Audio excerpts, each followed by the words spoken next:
Newquay is on the North Cornish coast. Our mini-guide covers roughly this area. As well as Newquay, it also includes Padstow and Bedruthen Steps. Newquay is Cornwall's largest and most popular resort, attracting on average almost 1 million holidaymakers each year. It grew around the harbour, once a busy port, dependent on the arrival of large shoals of pilchards. These fish have long gone, and today the fishing boats are mainly used for ferrying tourists around the bay. Newquay's major attraction is its magnificent coastline, divided into 11 separate beaches. Fistral, Britain's surfing capital, is Newquay's most famous beach. But you have to be lucky to catch the Atlantic breakers at their best. Towan Beach, dominated by this tiny private island, is smaller than Fistral, not too crowded, and yet within easy walking distance of the town centre. Here, like all around Newquay, the soft golden sand is ideal for children and for just lying on. Deck chairs, though, are available at 60p a day. Newquay sadly lacks much Cornish charm. Its centre is very commercialised. Amusement arcades, pubs and cafes are all geared up to cater for the needs of the tourists. It's a world of cheap fast food and not so cheap clothes shops. Driving around the centre isn't that pleasant, as the one-way traffic system is usually slow-moving. Newquay has plenty of holiday accommodation and many streets are lined with guest houses. To the south of the town are the Trenance Valley Gardens, quiet, well-kept and colourful. Nearby, you can go pony trekking from the Trenance riding stables. Professionals guide every trek, which costs £6 an hour, including equipment. The Lapper Valley Railway is 5 miles south of Newquay.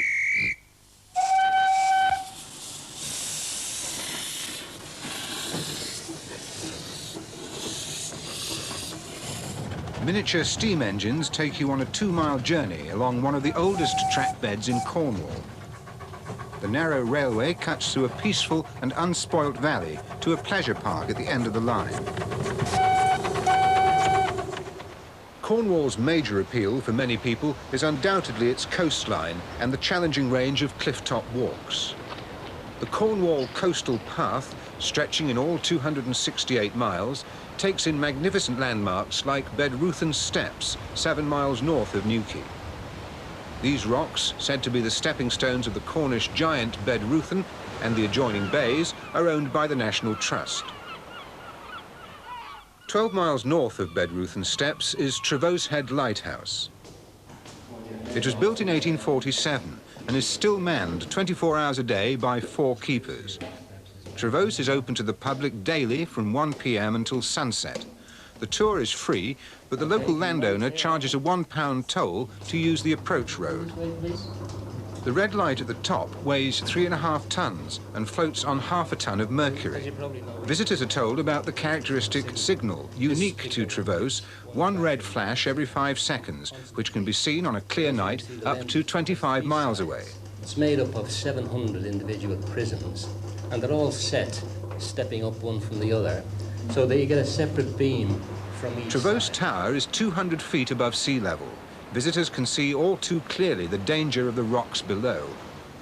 2 miles north of the lighthouse stands the picturesque town of Padstow. Here you'll discover a Cornish charm and beauty that Newquay lacks. After declining as a fishing port in the 50s, Padstow has more recently enjoyed a revival. It's now a working harbour with many boats by the quay.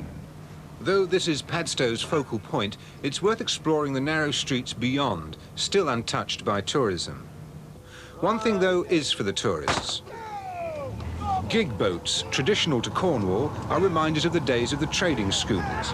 They were used as pilot boats in the 19th century. Rival crews used to race each other for the work. Nowadays, 3 of these gigs are maintained at Newquay and raced for fun by locals.